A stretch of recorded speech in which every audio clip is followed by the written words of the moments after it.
We are live on the Fix Show, DTFradio.com. Shout out to my co-host Prez. He is in the building. Shout out to Lifted Tees, our official sponsor, Taz. She is in the building.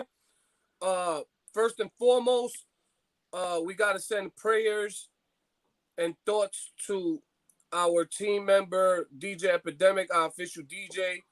He's going through some things right now. So, I don't want to put his business out there, but we sending prayers to him and his friends and his family. He's going through a tough time right now. So, prayers going out to him, man. Hope you feel better. Hope you get better. Hope things work out for you, man. Shout out Epidemic, man. Sending prayers, bro. Yes. Right. Shout out to the homie Brega, our official photographer and media person. He is also, on the road to recovery. Salute to him, sending prayers out to him too. We miss you, man. Shout out Twin, man. Shout out Twin. Word. What else? 5-year anniversary is coming up in a month, in a little more than a month. 5-year anniversary. So we trying our best to do something nice for you guys. You know what I'm saying? Right. If it's not gonna be as spectacular as last year, then a nice gathering would be, suffice. You know what I'm saying? Right. So, let's get to it, man. Prez, how you feeling, man? Yo, everything good, man. What's new? Everything is good. Everything. Yo, listen, a lot of new business ventures, man. I tell people all the time, they be like, yo, what you do? I'm like, yo, serial entrepreneur, man. I just like to get into business and like different type of businesses. So I'm out here in Atlanta, and I came across some people who doing some good business, some good stuff. So getting into that. So that's what's new. So hopefully it'll be some new money coming in soon. You know what I mean? Right. But yeah, everything good, man. Everything well. So right. Taz, what's up? What's new with you? Listen, everything is still just progressing. I have an event this Saturday in 2 places. So any Philly listeners, Lifted will be at an event in Philly called Art and Vibes. So check my story for more information. I'm also doing a dinner, an infused dinner with affiliate company More High Vibes and Cibo Alto. It's an all 5-course infused dinner, and we invited? Nice. You're always invited. You just gotta pay attention. Are we invited? You're always invited. You are invited. You're invited. Bring all your friends and family, but you have to be into cannabis, Trace. You're not. That's not your thing. It don't matter as long as the invite is there. That's what matters. Oh, okay, yeah, you're always invited. Okay. Automatic invite as long as I'm there.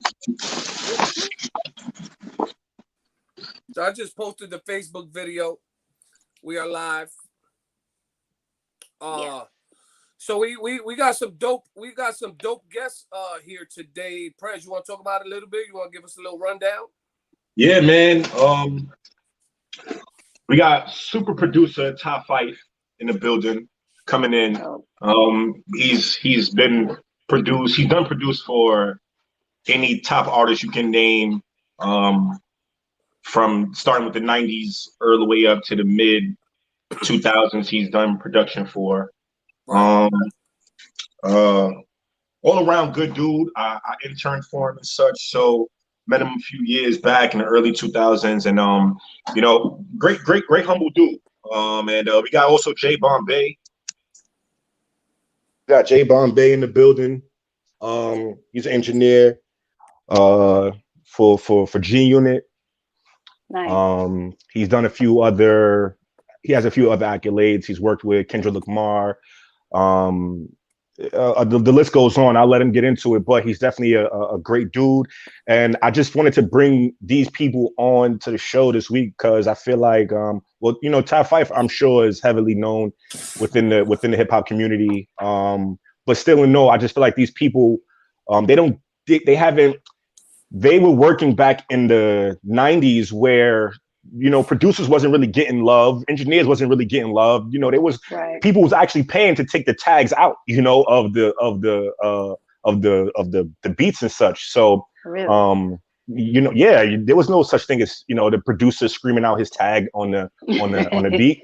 Like today, Right, you got all these mixtape. producers, Wheezy this, and everybody screaming out the Cal. Everybody got their, tag. So They it's signature. cool now. Yeah, they signature, right? So, I just wanted to bring these people on so they can, just talk about their history and how underground they are, kind of. I want to say, in a sense, compared to some of these new engineer producers and how they get in, different shine and stuff now. So just wanted to bring these guys on and talk a little bit about that and shed some light on their careers and such. I got some questions. That's what's up. Right. I got some questions. My God, I got some questions. I bet. Well, these are two great people to ask. Yeah, and I'm blessed to be around them. So, yeah, man, I'm excited. I'm excited to have these two people on and getting into some real music industry talk. You know what I'm saying? Since you be trying to take shots at the DJs, I got to take shots at the management and the artists today and talk to the producers about why shit be happening the way it be happening. Right. Today's my day. My shot today. I got a couple shots. Listen, man. The clip is ready. I'm not neither, or I'm not a producer or engineer, so I understand your frustration. Yeah, we definitely gonna talk about it. You know what I'm saying? Yeah, man. But it's crazy, man, because I don't like talking about what happens in the industry. I don't like talking about the rumors. I don't like talking, I don't like doing all the regular stuff. You know what I'm saying? But right. Something caught my attention today on Twitter, and kind of want to like get your opinions on it. So Kanye West. Right. He's been going in. He's been going in. He's been going in. He doesn't want to do business with Universal or Sony. Right. So he peeing on his Grammy. Was it his Grammy? I think it was Grammy. Yeah, it was Grammy. And he's just like, talking about ownership, talking about how minorities are treated in the music business. What's your thoughts on that, Price? Listen, man, I ain't gonna lie to you. I am a heavy entrepreneur. So just overall, I just believe in owning everything. I think everybody, whatever you do, you should own. You should just have. If not yourself, have ownership within it. I mean, again, the way today is set up, it's just so different. And because I was working management and doing all this artistry shit back then, when everybody wanted to be signed. It was no start your own label. I mean, yeah, you had the regular Rockefellers and the Murder Incs and the No Limits and stuff. Cash Moneys. You had these big entities, black owned record labels. But 95% of artists and all such, they was looking to be signed to these, labels, Universal, Sony, anybody that was given a deal, they was willing to take it. And I think that changed that now. Why? In some ways, I'm pretty sure having a big label behind you can still be beneficial. However, in today's time, own your own, get rid of all these people and work with them in ways that benefits you more, and not them so much. Well, my thing is like, what frustrates me a little bit about reading all these headlines and just kind of like looking at the landscape of the music industry right now.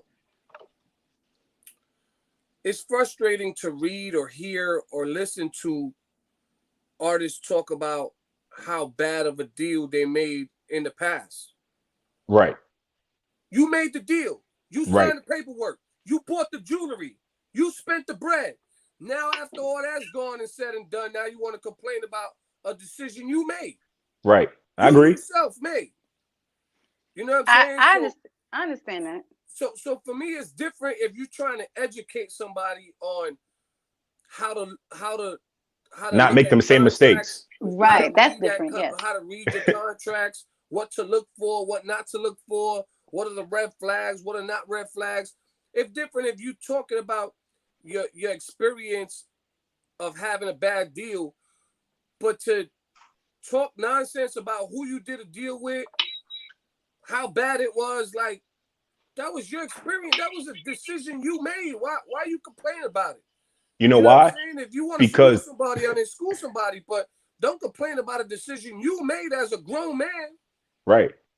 The You know what times I'm saying? change though. They do it. Everybody does it. I think the Migos did the same thing. I think they was in a situation where they recently had a little problem with their label or whatever because of some type of deal. I don't know specifics. However, I think that when these situations happen, these people are looking at what's now. Like they're looking at like how everybody's being treated now and thinking like, oh shit, well, I already signed and made a contract years ago, which was, I'm pretty sure, like you said, great for them then because they out there spending the money, you know, buying the cars, flashing everything. So now that the time is changing, they looking to probably make more money or try to do more. They're locked into something where they feel now it's like, oh, you're gypping me, you're raping me, you're trying to, you know, I nah, like mean, you what, said, they you're a gypping grown you man. or raping you because you all of a sudden decide to want to learn about the business? Right. But when you signed your Or first things deal and your change. first album came out, you ain't have nothing to say then? Come on, Right. man. Like, But you gotta think about, listen, like, let's just say if right before Instagram hit, right? Let's think about all the artists, major artists that was signed into deals like right before Instagram really started getting real Pop. popping, right?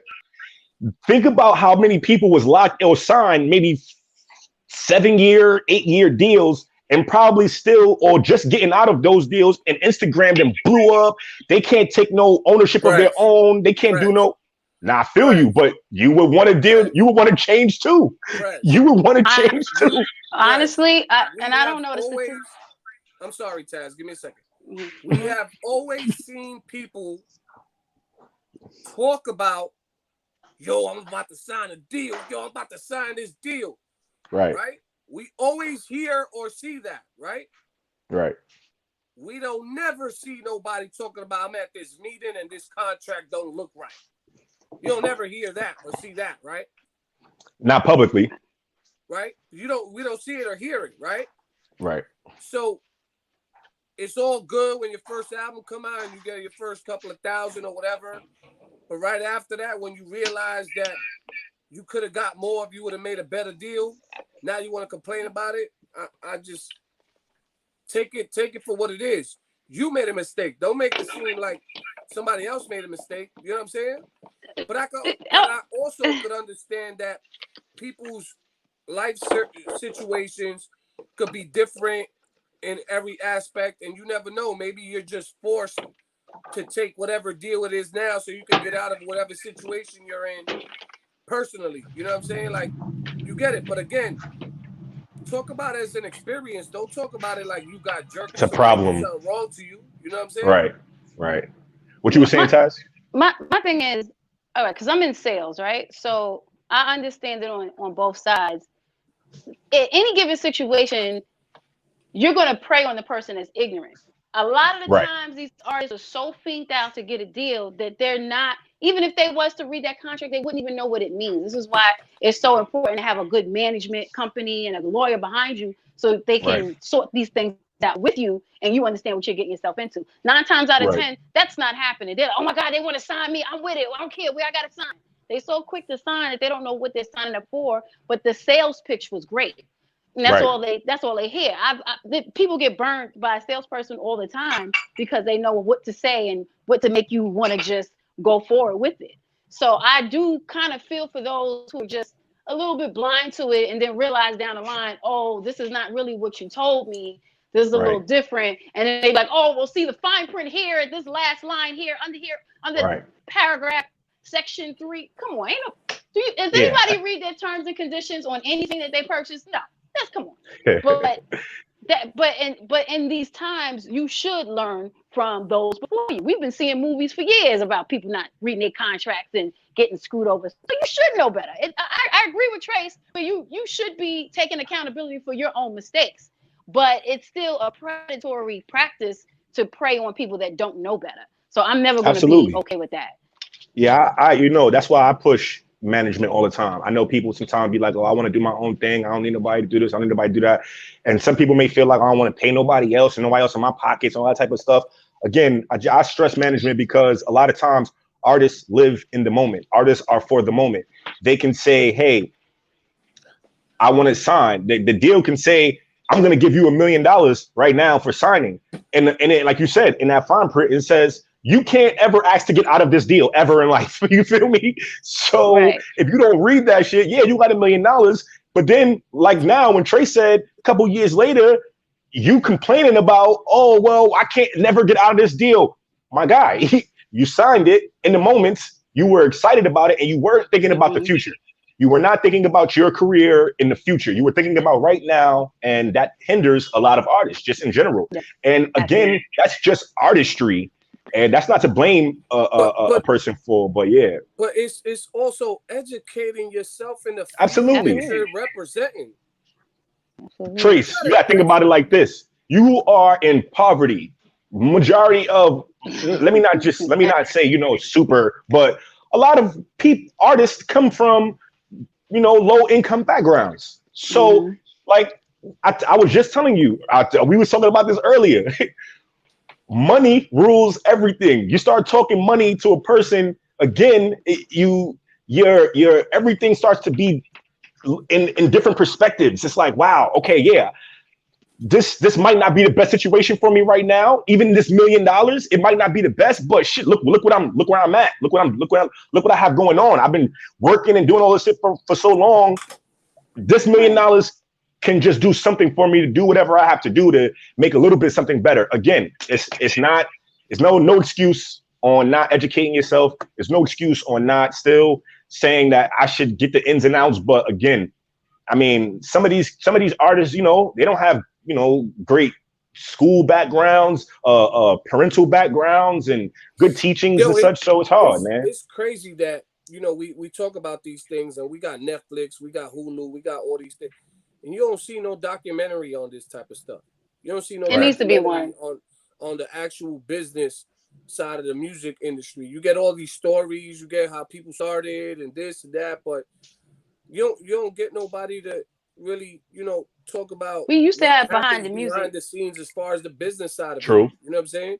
Talk about numbers, talk about percentages, talk about, these 360 deals, talking about, joint ventures. Nobody's put out something like that. I honestly think that it would be blocked because then whoever's winning off of the ignorance would not win anymore. You kind of want some people to stay in the dark. At the end of the day, Chaz, like everything is going towards independence. That eventually, like everything's gonna be independent and self-owned at some point. Yep. I think that's the way it's going towards. You know what I'm saying? Yep. I agree. Swagger shit. So own everything. I mean, look, there was a story about Drake going independent. I think he went independent. I think he's done. I think he's done with his deal, but I think he's all independent now. Listen, man, I don't even know why he even signed a deal. He didn't. He was have doing to. great. Remember, he was didn't doing have great. To. Yeah, he was. You know what I'm saying? But he saw it. But he saw it. He probably understood the numbers better than someone else did because he saw the big picture. Right. He saw the big picture. I mean, it is what it is. But that was one of the things that caught my attention on Twitter. Another thing that caught my attention was, and you know what? I'm gonna save this for when the producers come. I don't even want to bring it up right now. I'm gonna save it for when the producers come. You know what I'm saying? That's gonna be one of my shots. But a lot of things in the music industry is like changing. Like you used to see a lot of people talk about their streaming numbers. You don't see people talking about their streaming numbers like that no more. Nah. You don't see people talking about downloads like that no more. I just for me, I just wonder why people don't push their demographic to their own website. To their own websites. Yeah. But they'll push it they'll push it to Apple Music, they'll push it to Spotify, they'll push it because I know you got to get paid, but you can monetize your website. You could send everybody to your website, you know, and generate your own numbers on your website. The You know, only I don't subject hear too many people doing that. You know what I'm saying? No, they not business savvy. It's not even about business savvy. It's just, you know, another thing too, and I've spoken about this on the show too. Like, everybody's formula doesn't work for everybody. You can have a formula that works for you, but it might not work for the next person who's trying to, you know, copy you or use you as inspiration. You know what I'm saying? Right. Right. Everybody couldn't do the Soldier Boy thing. Soldier Boy is a different True. case. You know what I'm saying? Everybody couldn't do the Little Bow Wow thing when he came out. Right. You know? I think everybody got their lane. Everybody couldn't do the Puff Daddy shiny suit shit. People tried and they couldn't do it. You know what I'm saying? You got to figure Missy out what's came for close. Am I lying? No, I mean, you got to right. figure out what works for you. I realized that the same formula doesn't even work for the same two people. They try it, but I guess it really depends on where you live, you know, what kind of sound you have, what demographic you're catering to. All of those factors play in, and they're never the same for everybody. Right. Right. So you know, I just originality. I mean, you're always gonna have some type of influence in what you do. You know, there's always, you know, especially if you got a couple of people that influence you or that motivate you. Of course, you're gonna have a little bit of, you know, their formula in you, but for the most part, you know, you gotta sell yourself. You gotta be able to do you however you do it. You know what I'm saying? Right. So we live on the Fix Show, DTFradio.com.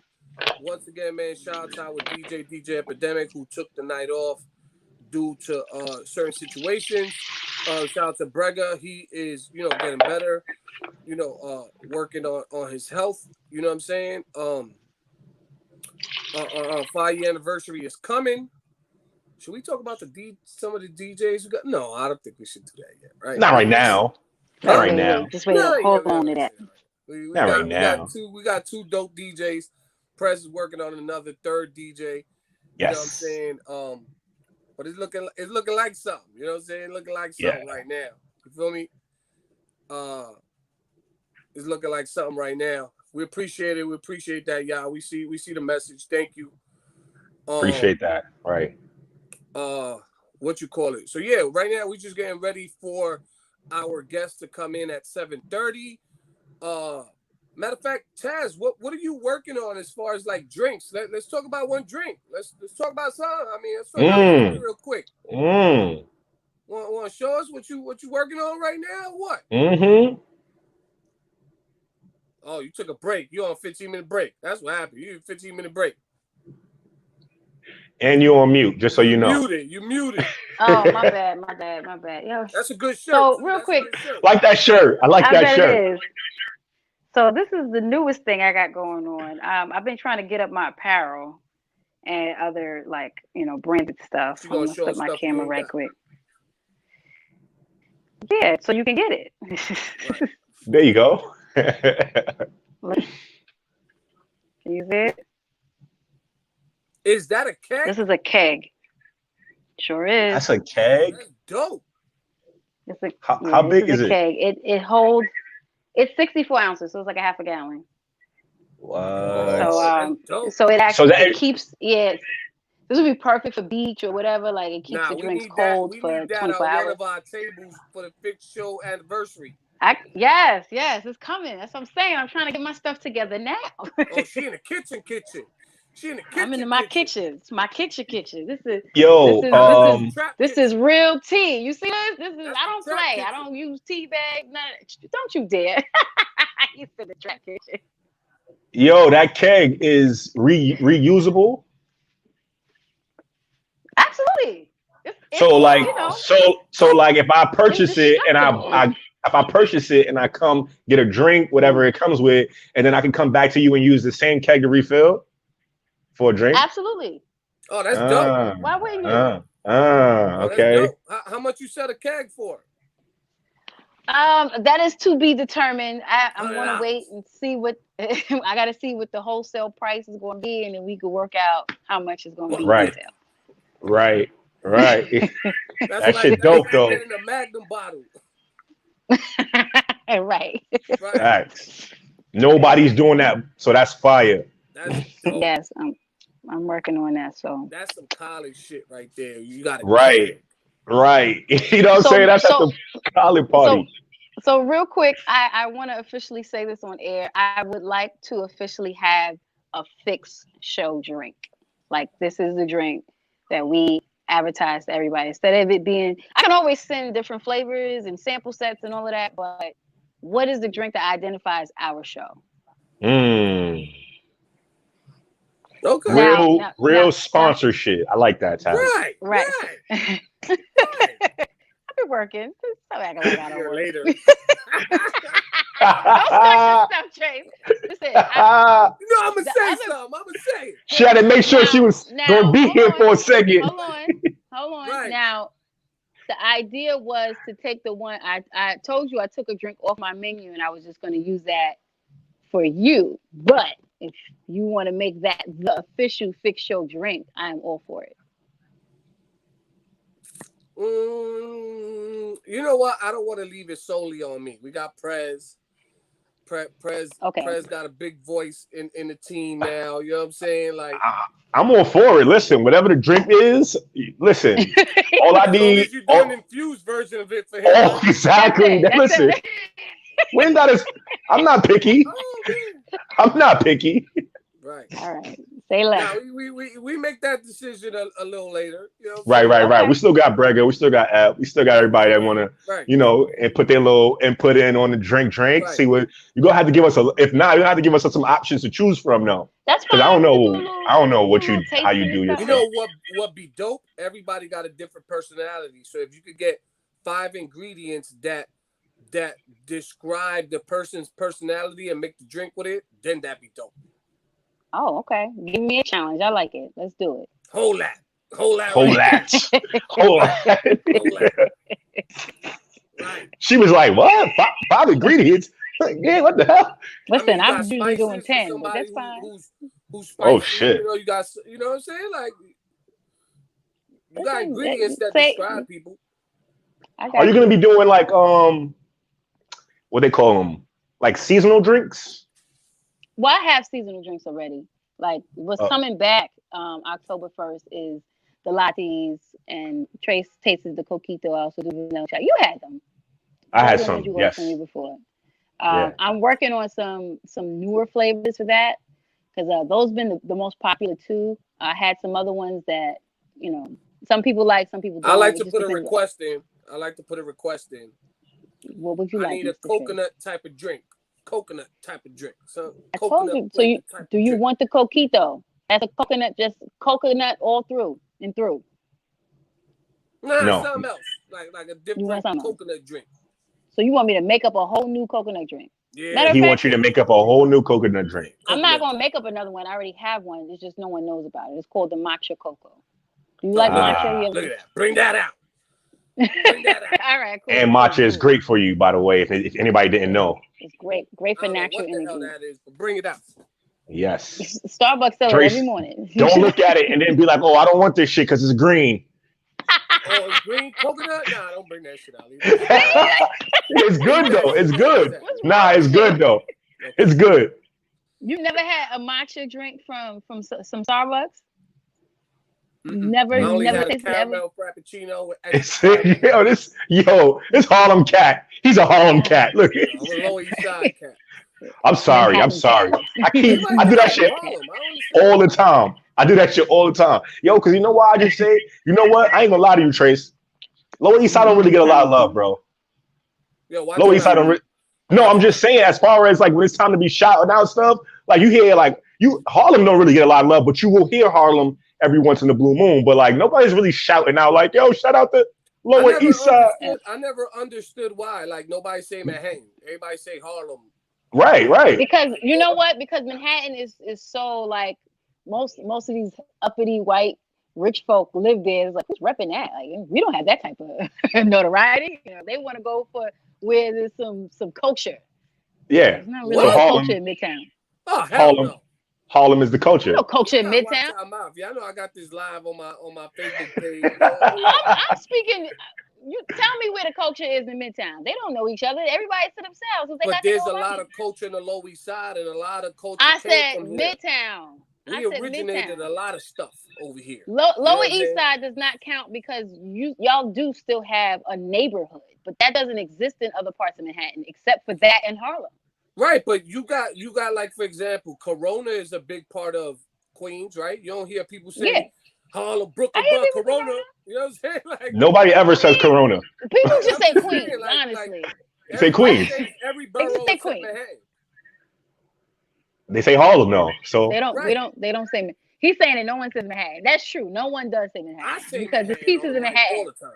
Then I say Lower East Side. so if I say, yo, Trase, you from Harlem? I mean, if I say you from Manhattan, you be good with that? Yeah. Oh, all right. Yeah. I feel you. I feel you. That's like saying you from Queens. What part of Queens you from? Right. You know what I'm saying? Right. Yeah. Makes But sense. but yeah, we gotta get that coconut flavor. Let's get that coconut out here. All right. I Cool. don't know Right. about no green coconut. That Listen, shit. you ain't never deny anything else I ever made, so No, I don't ain't never. start now. You're right. You're right. And I'm giving a thumbs up on the matcha because I drink it. Oh, Right. shout out to you. I don't drink coconut. I don't like Nobody. coconut, but I mean, I'm Right. gonna taste That your All right. drink. blend So though. we Blend. I'm live on saying the Fix Show, DTFradio.com. Our first guest is who's our first guest, Press? we got Jay, but I'm not sure if he here yet. We have one guest here. I don't. Let's bring You the sure? guest through, please. I don't think so. Yeah, we have a guest here. I don't think so. She's saying no, we don't. Oh, okay. I ain't got my glasses on. I ain't got my You gotta goddamn put your glasses glasses on, Trace. Yeah. Right, I'm over here like this. Like, you don't be seeing my mixes when I post them. I be like this, like looking at that song. Aw, poor baby. Let me see. You know what, man? Gotta do it sometime. You know, I do it with the hat and just throw on the glasses real quick, man. All right, man. Sophisticated. Look at you. You got the glasses. Now I can see the screen. Now I can see me in your glasses and Right, you Taz. see, that's why I went. But I can see HD. Like I can see HD now. This HD glasses. Like I can see everything right now. You know what I'm saying? But thank you. We appreciate it. Let me see who said that. I gotta check to see who the hell said that. Right. Who got Oh, that's up comments? for you too. That's dope. See what the comments are right.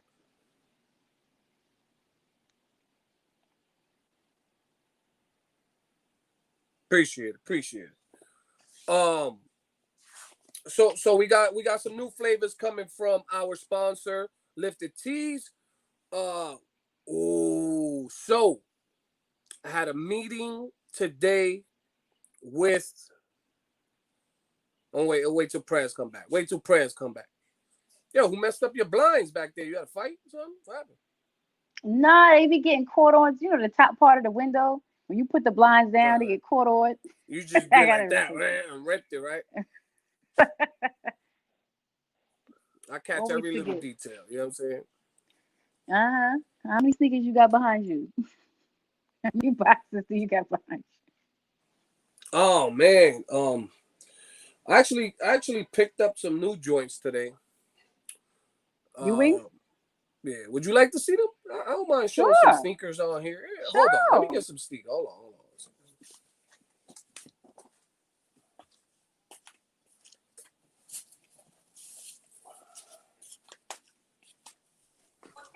My bad. What happened? Where It's Trace all go? good. Oh. So before we bring in our guests, you know, Taz wanted to see some new sneakers that I got from Ewing. Brand new. These are like brand new. For those that don't know, Trace is a Ewing athletic DJ brand ambassador. DJ brand ambassador. So he's getting all these DJs and all these people Can't hear you. their own sneaker. You can't hear me? Can't hear me? Can't hear me? Can't hear me? No. No, I'm not. I gotta correct them. I ain't getting everybody no sneaker. I ain't doing that. You know what I'm saying? Right. So these are You got brand new. coupon code, Trase? These are brand new. You know what I'm saying? Can you hear me? I had to correct you, man. I'm not getting everybody no sneaker. Can you hear me? Yeah, we can hear you. Yeah. Oh, okay. I ain't getting nobody no sneaker. I mean, I'm showing people the sneaker. Whose is that one? All right, who's that one for? Now, this is just a general release suede. No, this is new book. New book. Okay, it was fire. Right? It was fire. Those are brand new. I told Trase I copped the Onyx ones last week. As soon as he told us about it, got the live and copped those. Right.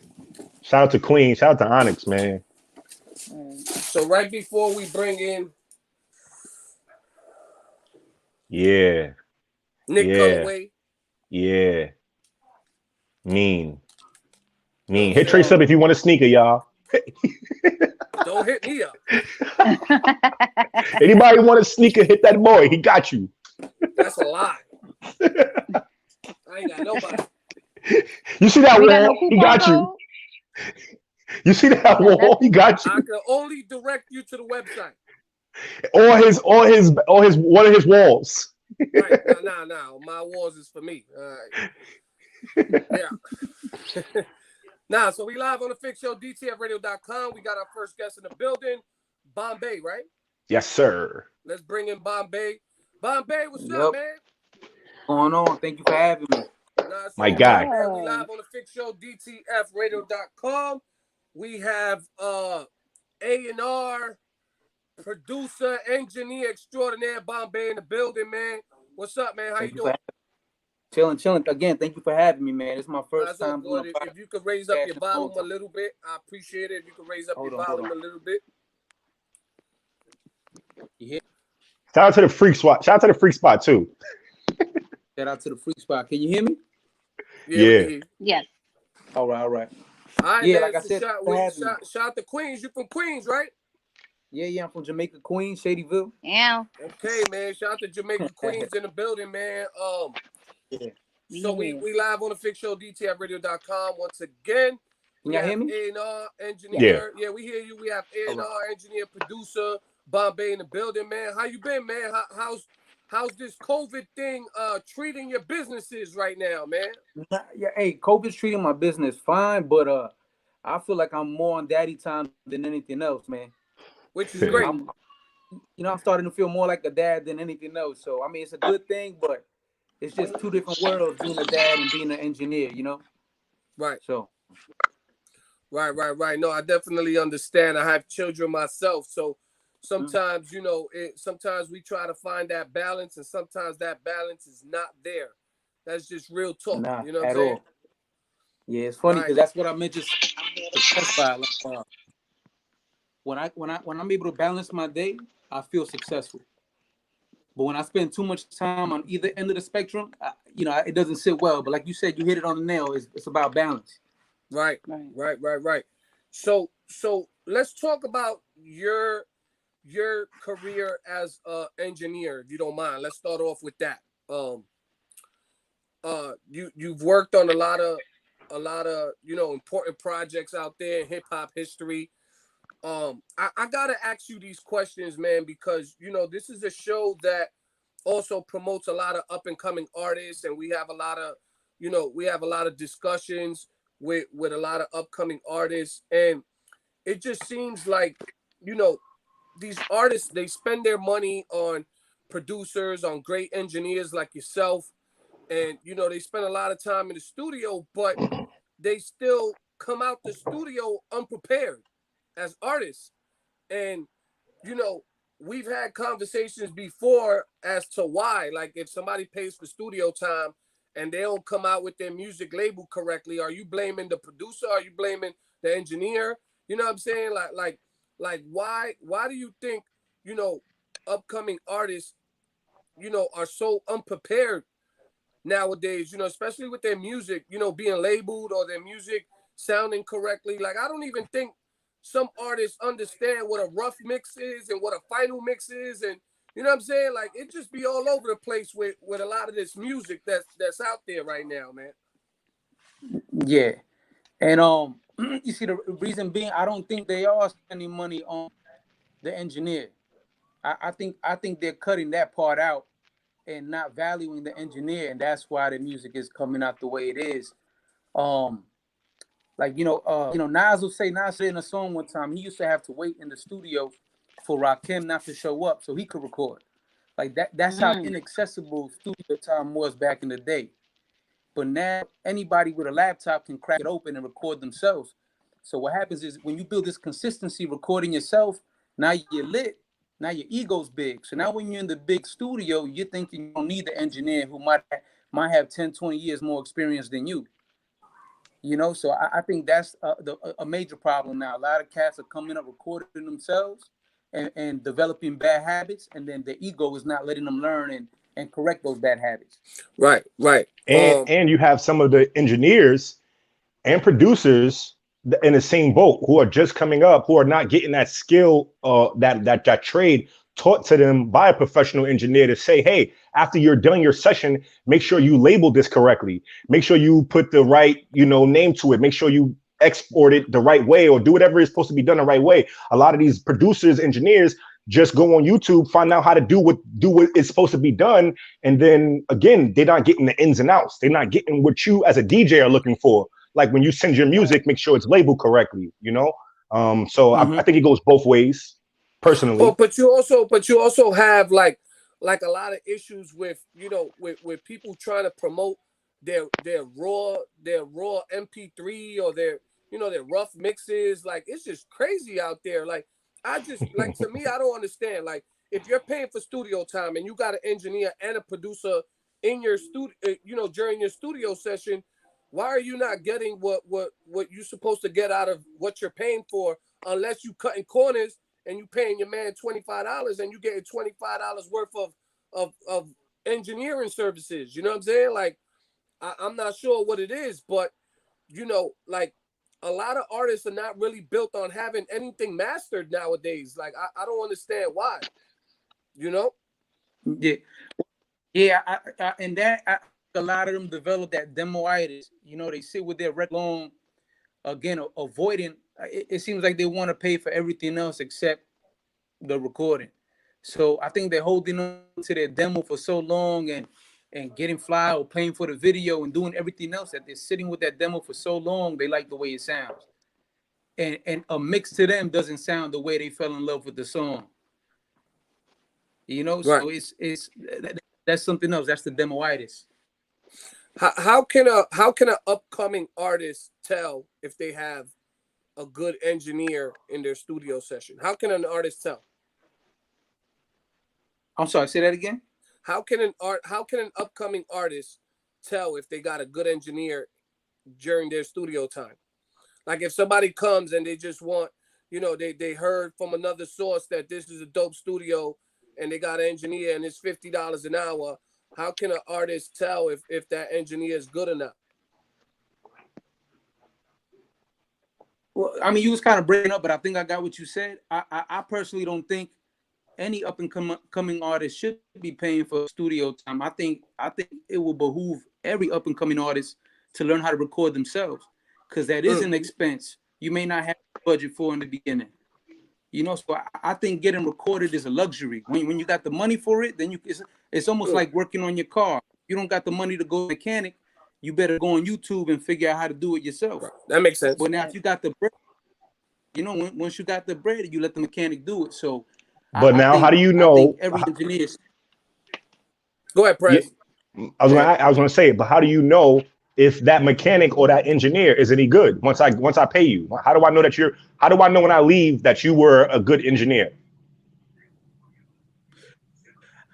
I think it all depends on the artist. Like me, I know how to read people. I'm probably a better people reader than I am an engineer. So I know if the artist needs direction or if they need an ego boost. I know if they need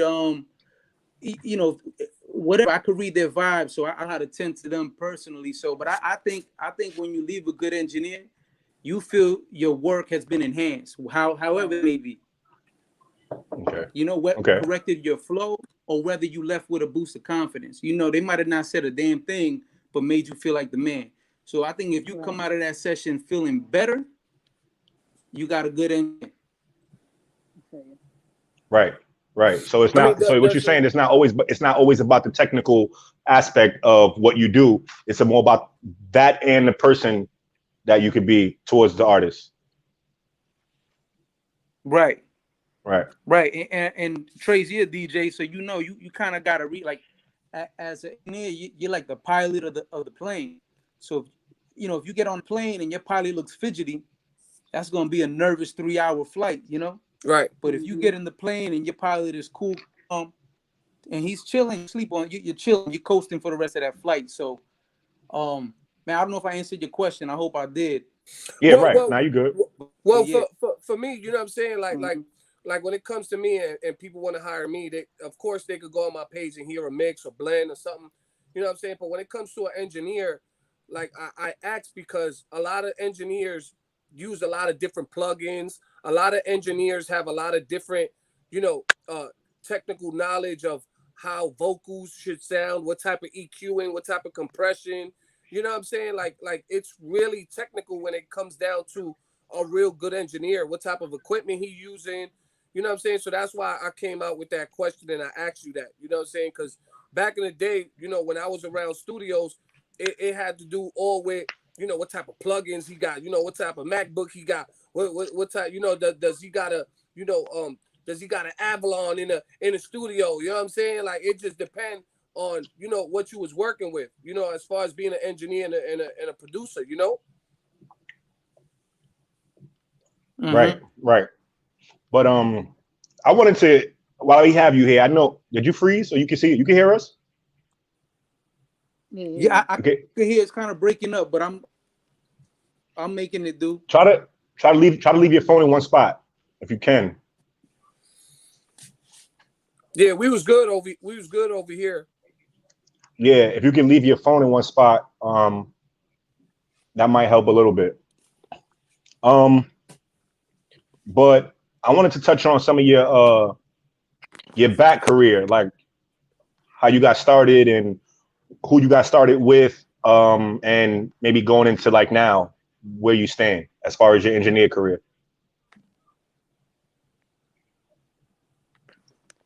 Yeah, you said who I got started with?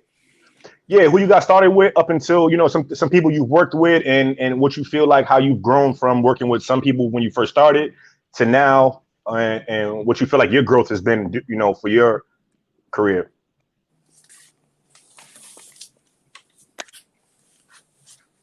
Man, it's breaking up. It's breaking up. I got what you said, man.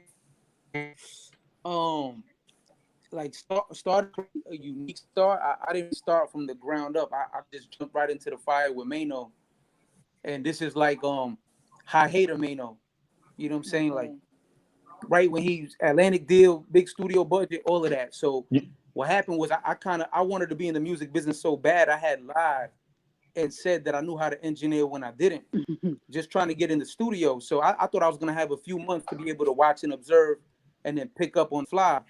But then I guess because I said I knew how to engineer, I was like a weekend and they threw me in with Mano. And this is back when Mano was slapping niggas. I mean, slapping people and shit. So it was a lot of pressure. He was on my back yelling at me and stuff like that. But he didn't know while he was yelling at me, I was learning everything he said, whether it was, he was yelling, but I was listening like, okay, that's what you want. So the next time I would come in, I would know exactly what I wanted. And then I just learned quick like that. So I went from Mano to Jeremiah to Wiz to Kendrick to Fifth. And then, it goes on and on and on. But I kind of only worked with elite artists for a very long time. Right. That you can't just breeze by the artists you work with, especially when you got plaques on your wall.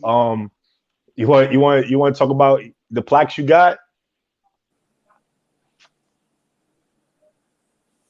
Say that one more time. Your plaques. You can't just breeze over artists when you got plaques. Yeah. Right.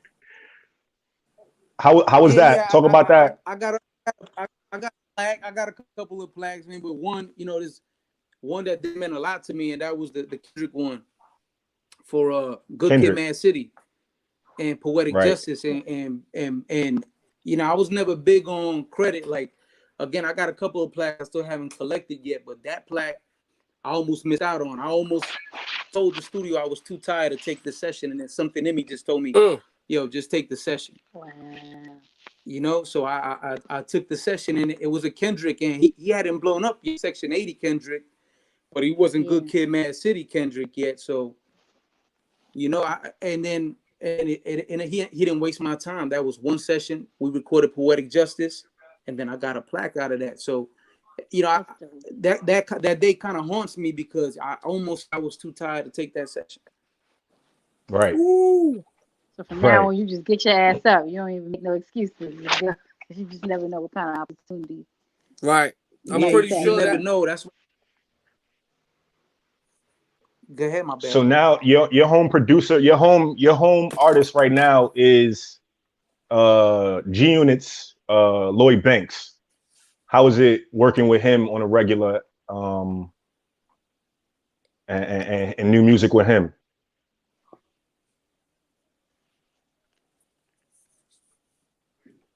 Did you hear me? It was breaking up again. One more time, bro. I say your main artist right now is Lloyd Banks. How is it with working with him on new music, and how has it been working with him? Oh no, working with Banks, you know what I'm saying, that's kind of been a I want to say a dream come true. Because coming from Queens, who we got? We got, you know who we got. You know what I'm saying? And Banks is one of those. So, right. You know what I'm saying? Banks is one of those. So for me, like, I could have been at the time working with Kendrick, and I still got those messages and stuff like that when they were telling me, yo, we got an artist named SZA in New Jersey we want you to work with. And I would turn down all these sessions because I'm like, nah, I'm locked in with Banks. You know what I'm saying? So I never regretted it because it felt good. He's from where I'm from. I know the music. I was a fan before the music. So being with him, I kind of already knew his sound. I knew how he wanted to sound like, and it's just been chemistry ever since. And you involved with the merch. And you involved with the merch that you got on right now. I don't think he heard you. The merchandise. I didn't hear. The sweater you got on. Yeah, the online store. Yeah, the online. Yeah, you see, you've been in the spot, so you see me sweating. You know what I'm saying, working. But I always wanted these opportunities. You know what I'm saying? I always wanted these opportunities to showcase my work ethic. So, any opportunity that I ever have to showcase, like I said, my work ethic, I take it. And doing it with Banks, he's hands on too. Most of it's really just me and him. We're getting orders from all over the world: Germany, Australia, Saudi Arabia. You know what I mean? So his fan base is crazy. So it's dope to see that firsthand, and it's also dope to work with him and see him put in the work as well. Yo, I gotta ask you this side question, man. I got to, man. From an engineer, producer, A&R standpoint, who would be a good person for Banks to battle if he did verses? You know what? I would have liked a good person for you. Dang. Yeah. You know what? Hold on. Let me say something. With Banks, this is the thing with Banks. He's not one dimensional. So we'd have to talk about like what dimension are we talking about? Because he can go to 20 hits. We talking about. We talk about 20 songs. 20 That's it. We just talking about 20 songs. Records, it don't matter if it's mixtape records. 20 hit records. Man, I ain't gonna lie. I would have to see Banks Fab. Yeah, Banks Fab. Yeah. Punchline. That's a great battle. I don't agree with that one. But punchline for punchline, that's a great battle. I mean, yeah, he already did it with Jada, Nah, but they got I two agree. different catalogs. I don't know. Regardless, I it's don't What you know if think, different. that'd Trace? be like a good versus. Say that one more time. I said I don't think that would be a good versus. They're two different characters. They're two different. What, you know You what I'm know what I'm saying? saying? I ain't gonna lie. Go ahead. What you said? Say it again. My bad. The lag is messing up the communication, man. But yeah, I don't know, man. You know, I that's a hard one. That's a hard one. I would have liked to see Banks and Fab just because, you know, I think there's a lot of similarities between the two artists. But you know, Fab's catalog is undeniable. Right. It's undeniable. So I don't know. What do you think? Who do you think would be a good versus for that? I was having a conversation with a couple of my DJ friends, man, and a lot of them were saying Banks versus Jadakiss. Right. A lot of Who? my DJ friends were saying Banks versus Jadakiss, and that's like a lot of top DJs that I know wanted to see that happen. Banks versus Jadakiss. Oh, Banks versus Jadakiss. I mean, Jadakiss got a hell of a catalog too. You know, Right. well, I mean, he had his already with Fab. Right. I Right. don't know.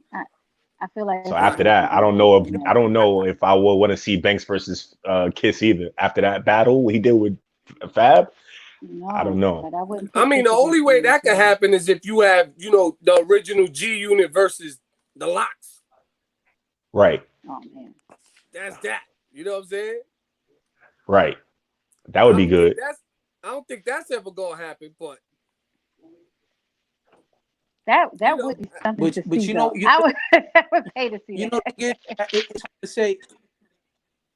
In my opinion, it's hard to say. A lot of the artists doing verses, they've had commercial success and maybe a little bit of under success. But I think Banks is Yeah. one of the few or only artists who might have had just as much underground success as he had commercial success. Because there's I fans agree. who don't bang with his commercial stuff, but they love his mixtapes. You know what I mean? And there's fans I who would don't know agree with not that. one mixtape, but they love Beamer Benz and Bentley. I'll agree with that. Yeah. Yeah, I agree Yeah, with I'm that. an underground Banks fan all day. I'm not really crazy about any albums he put out I after was Humble big on his Song. freestyles. I won't say that Right. I wasn't a big fan of a lot of his singles, but his mixtapes when he got on the freestyle, it was a rap. Like you couldn't deny him. You know what I'm saying? I mean, this is why I agree with the whole Right. Fab Exactly. versus Banks because they both were like that. I didn't really like a lot of Fab's regular CDs, but his mixtapes, I have them all. So, that type of energy, even just on a battle rap scene, that's dope. I would love to see that. Right. Right. So moving Agree. forward to your career, man. You also do A&R work. As far as the A&R work, man, like who you got your eyes on and your ears on right now, man, out there in the industry, man. Well, as far as the A&R work, I'm working with a couple of producers. You know, I'm trying to get producers placements. I'm heavy on the reggae scene too. You know, as far as so far on the A&R tip. So hip hop. I know that like the back of my hand, but reggae. That's something I've always been trying to get into. So I got a couple of producers I got my eyes on now, and I'm trying to get them. I got a couple of placements done. Artist wise,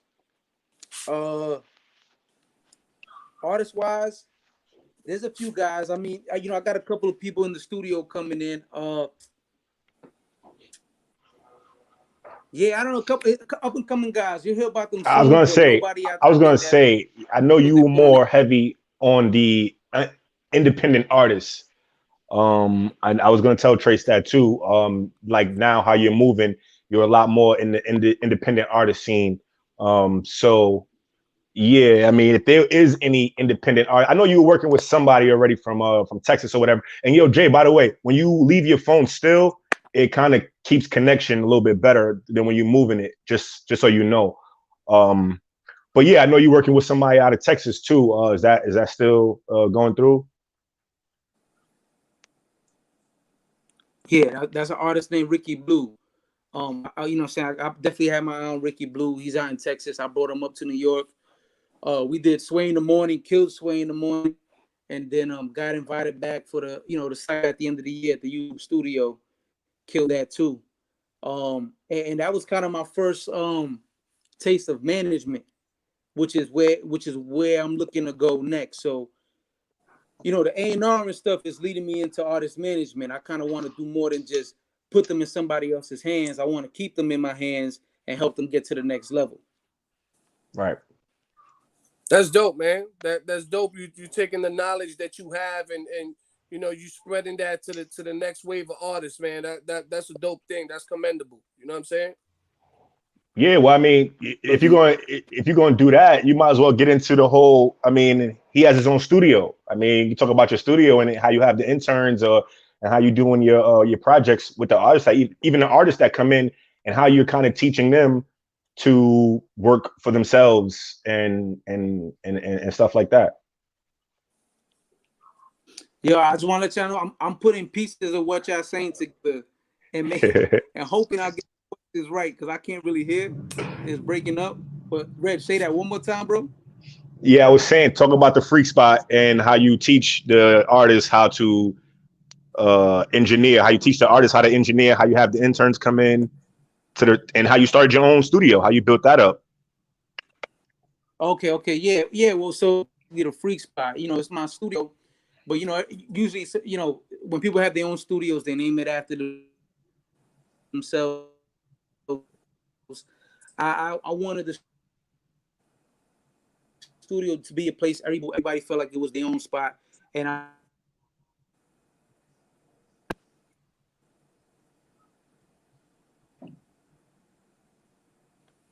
Can you hear me? If you leave the phone still, we can see you better. We can hear you better too.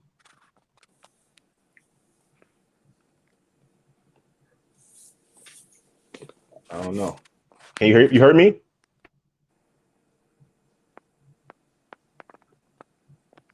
Yo, can you hear me? Can you guys hear me? Yeah, if you leave the phone still, if you leave it still, sit it somewhere. We can hear you and see you better.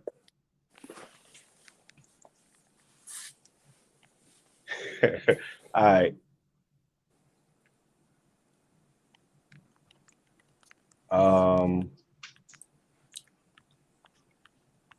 Yeah, try to send him a message.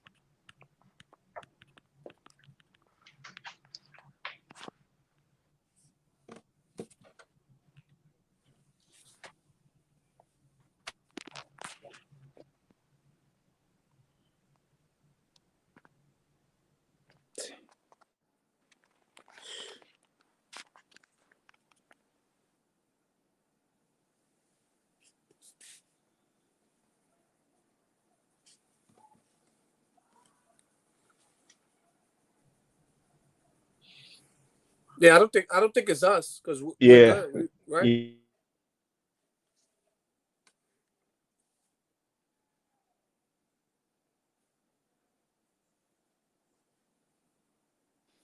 I think where he's at, wherever he was at, you could You tell sent he him had a a poor message? signal. Now Prez froze. That looked like a sidekick picture of Prez. You so annoying. Oh man. What is going I'm on good. I here? got that Verizon Fios. I'm here. I'm good. I'm in front of my modem, so I don't. This better not be a problem. Right. Right. We live on the Fix Show, man. DTFradio.com. This is what it is. This is what you deal with when you have virtual interviews. You know what I'm saying? Yes. Let's see what we got up in here. All right. Bombay We're gonna wait for now. Prez to come back. Hopefully we could get our guest back in here. If not, we're gonna have to move on. Prez, man, what's up? I know it wasn't us. Yeah, nah. I told him we got like 5 minutes. I wanted him to close out, so I just told him to jump back in so we could close out. Okay. Okay. Okay. I think he did a pretty good job of listening. Through the breakup, right? Right. Yeah. All right, man. We got you Yeah. back, man. Now it Um. sounds way better now. Yeah. Well, Yeah. I was just giving you props. I said you did a pretty good job listening to the questions and putting it together, man. Yeah. Yeah, I was putting pieces together like, yo, I That's think this is what they that's said. the And then, engineering skill. That's the engineering Right. skill. You Right. You just did a hell of a job, uh, man. All right. Yeah. Nah. So we was gonna close out. oh We man, wanted you to. but yeah, but back to what we were saying about the free spot. So basically, what I'm doing is I got a couple of artists that come into the studio monthly. You know, that way they don't feel pressured for time. You know, a lot of artists they book the minimum time, 3 hour, 3 hour session. They're rushing. That's another thing. They're not when artists book studio time, they're not booking big blocks. They're booking the minimum amount of time and trying to get the. So right. that's why they're leaving with their word prepared. They're not staying enough to fix their verse. So basically, I got artists coming in with a nice block of time, but I'm teaching them how to record themselves. And you know that because if you think about it, I teach you how to record yourself. What do you need me for? But that's not how I operate. You know what I'm saying? So I'm teaching artists to record themselves. And when you need me, when you have the budget, and you come back. You know what I mean? Right. Dope. But like I Dope, said, right man. now I think it's imperative for every up and coming artist to know how to record themselves. No, Right. I think that's dope too, man. And I've seen a lot of home studios and the way a lot of these producers are putting it together. I've seen some amazing home studios, man. You know Right. what I'm saying? And it also goes with educating yourself on how to be a dope producer, a dope engineer. You know what I'm saying? Right. Right. I kind of Yeah, feel what man. you said. One more time. Yeah, I said, I think it's commendable what you're doing, man, and I respect people who are building their home studios and doing it on their own, man. That's respectable. Right, Right. right, right. You know, when I first came into the music business, like in 2010, actually it's gonna be 10 years now. When I first came in, that was like the cusp of the big label budgets, and when they cut the budgets. So I remember at the time I was working for Atlantic, and they told all Atlantic artists, you guys need to invest in laptop and Pro Tools because you're gonna have to record yourself. Basically, we're not dishing out the budget for all the artists to stay in the studio for 12 hours a day and smoke and drink and not get shit done. So I was there at the point where artists didn't even know how to open their own emails. You know what I'm Wow. saying? To the point, a few years later, you got the artist kind of moving you over a little bit and showing you what they want done with the compressor or whatever plugin. That's And dope. that's to the point where a lot of artists recorded themselves. Right. Right. That's dope. The better ones, Dope. Right. That's that's dope. Yo, so I got one last question for you, man. And I gotta ask this question, because I represent somebody from Queens, you know what I'm saying? So I don't know if you knew, but I DJ for Graph. Graph is from Jamaica, Queens as well too. You know what I'm saying? What would it facts. what would it take to get Graph and Lloyd Banks on a track together? Woo. Mm. Mm. The right song, because that's the thing about Banks. It's never about money. He'll do it if he The likes right the song. chemistry. You know, Okay. seen I've seen big artists send a song over and no verse gets done. It doesn't matter how big they are. He's not feeling the song, he won't do it. Right. I respect So that. again, yeah, it's not about the money, but I think and I fuck with Queens, I'm South Brown. So yeah, if he gets the right record over, it could definitely happen. That's dope. Okay. All right. Sounds good. That You sounds got the good. That info. sounds good right there, man. That sounds good. Yo, but before you get out of here, I want just to say personally, I Yeah, appreciate you. and again, it's I know it's music. You know what I'm saying? He's versatile. Um, again, it's just, you know, there's a particular artist. If the song speaks to him, he'll do it. Right. All right, yo, man. Before you get out of here again, I wanted to send my appreciation for you taking your time out to be here with us. I also wanted to thank you for, you know, being in the corner, being a person I can come to help out with my artists and us building our relationship. So salute to you, salute to your career. I see Red's moving, but I don't hear nothing. Oh shit! All right, cool. Trace, you want to close out? Yeah, man. You know, we appreciate you being on the show, man. If you got any shout outs where people could find you at, you know what I'm saying, or any upcoming projects you got coming out, man, now's your time to speak on it. You know what I'm saying?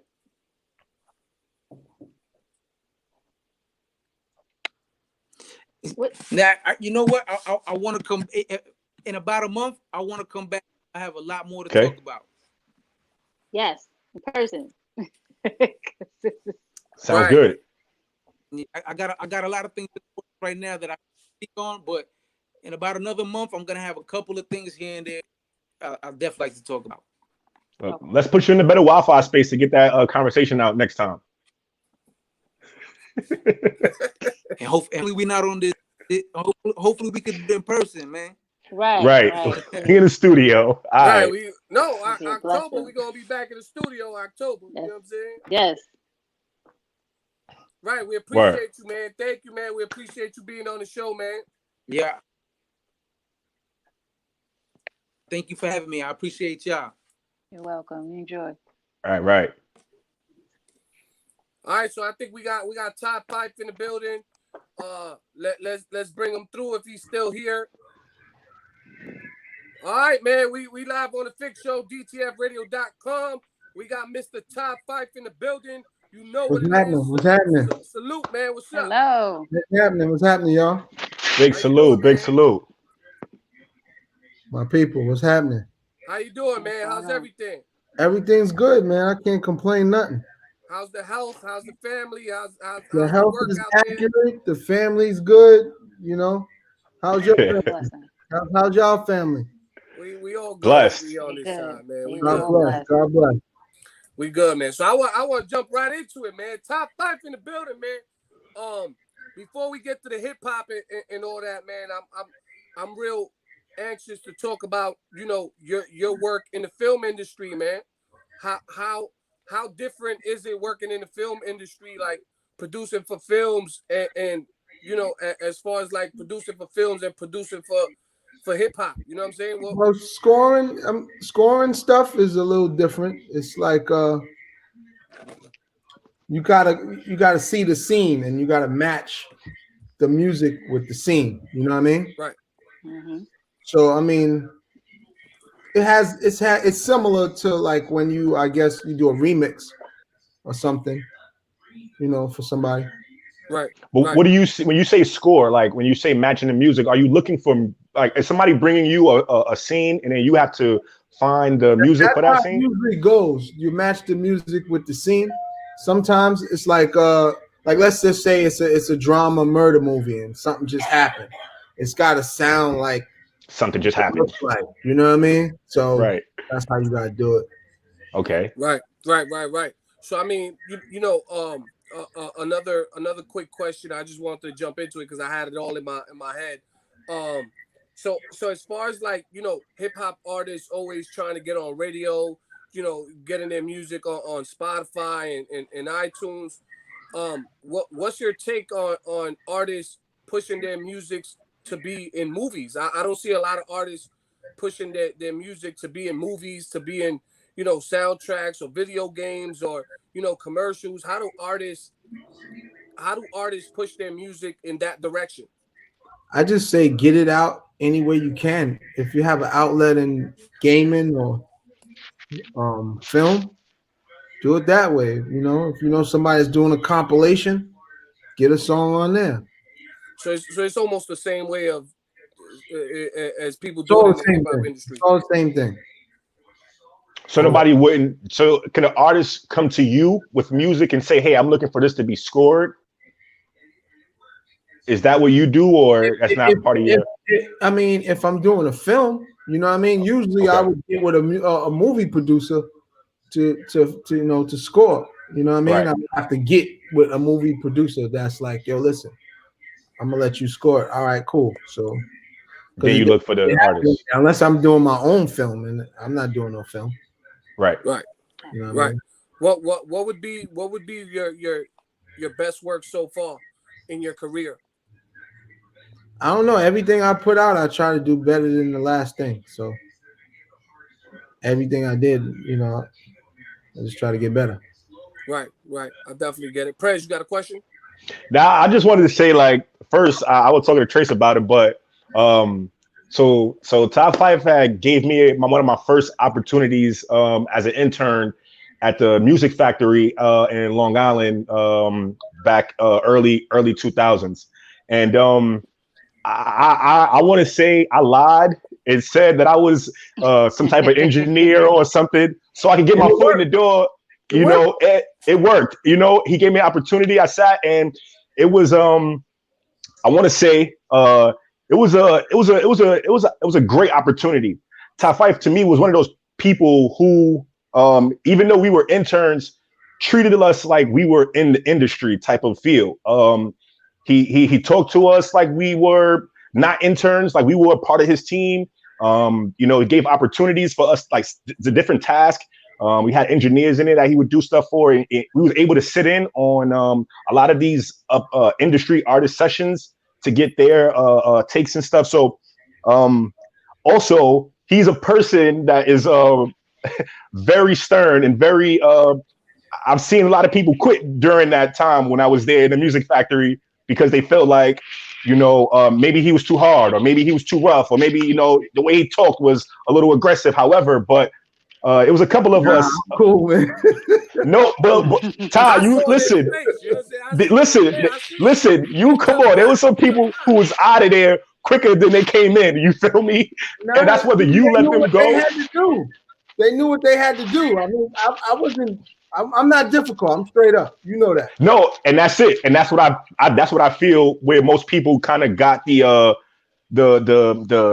nervousness, or like who again. I felt, and it was a couple of us. I remember me, Kev, Moto. He was definitely one of the harder ones. And I remember we would always talk like, "Yo, like, yes, you cool, you super cool, but definitely very stern, very direct, very forward, and that can come off to a weak individual as pressure, as I wouldn't talk disrespectful to nobody. Never talk disrespectful to me.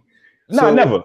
That's not my style. You know that. So of course not. But I just say all that to say, being in that area, being in that environment at that time, I know was a lot of knowledge for me. It was a great time for me. There was people that was in and out, and you were very hands-on with all of us. So how did that, like, I brought you, I asked you to come on because I feel like you don't, as a producer, as far as in today's time, get that same credit as these new producers who's doing all of these tags in their songs, who's doing all of these, stuff.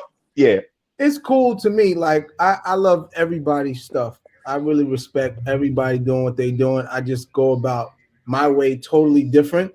So I got a lot of things up my sleeve. It's like I have a brand. You know what I mean? Right. Whether people today know my brand or not, it's value. So I'm not into making beats on the computer on my live every day to prove if I'm a music producer. Mm-hmm. Like, I worked with Jay-Z, I worked with 50 Cent, I worked with Nas, I worked with Little Kim, I worked with Foxy Brown, I worked with French Montana, G-Eazy, I worked with Snoop, I worked with Exhibit, I worked with Jadakiss, I worked with Robin Thicke. I mean, Buster. I worked with Buster. I mean, my discography is so big, and I'm not bragging. It's just right. what it is. And if people don't respect me, that's them. But I got a lot of new things I'm doing right now, to where, like, I feel like I survived over 2 or 3 eras. I say 3 eras. Like Right. I come from the time like when Run DMC and LL Cool J first came out. So for me to be around from there to when Biggie Smalls, Nas, and Jay-Z came out to the 50s, Kanye and the Drake era, to be around and still have a sharp ear and still make amazing production, Mm-hmm. they're gonna definitely wake up because Right. it is what it is. Like they don't really respect. They respect hype. They don't respect my music. Right. They respect like I'm gonna give you an example. Like I did a lot of shit for Murder Inc. at one Right. point. I did like the first 3 Ja Rule albums. I did songs on there, and Ja Rule was burning up. Remember? Right. So there was a time when Irv he got so hot, and I wasn't signing his production. He wasn't even picking up the phone for me anymore. You know, people started making a lot of money. Wow. So it's just weird because it was like over a year and a half, 2 years, and then you know nobody was calling my phone. But I had just did albums that did 3 million plus. But now, you know, I got in touch with my boy Yayo, and I was on every 50 Cent album. And then everybody started calling me again. Mm-hmm. Like they had my number. Like I don't even know how they got my number. Right. But I did Rump Shaker in 92. That was Classic. 90, Wow. 99 when Ja Rule was hot, and that was 2003 when 50 was hot. So how many years is that to be relevant? Right. Right. And that's Right. my No. point. How much do I have to prove to people that I get busy? Right. Right. Like And that's where I was. I shouldn't even have to play a beat. It's either like I don't sell beats for $100, $500. Like that's not me. Right. You know what I'm saying? I'm not tooting my own horn, but I'm a music producer. I'm not a beat maker. Like I've been doing that, and you know, right now it's all hype, and it's always been hype. It's always who you about, who's on top for the moment, and you just gotta be smart at it. That's all. It's just like you gotta be strategic. You can't fall. I can't go from $15,000 or $10,000 and say, all right, here's a beat for $30. I can't live like that. Right. Right. So going back to a comment that you made a little earlier, you said that you like everybody's stuff, you respect everybody's stuff.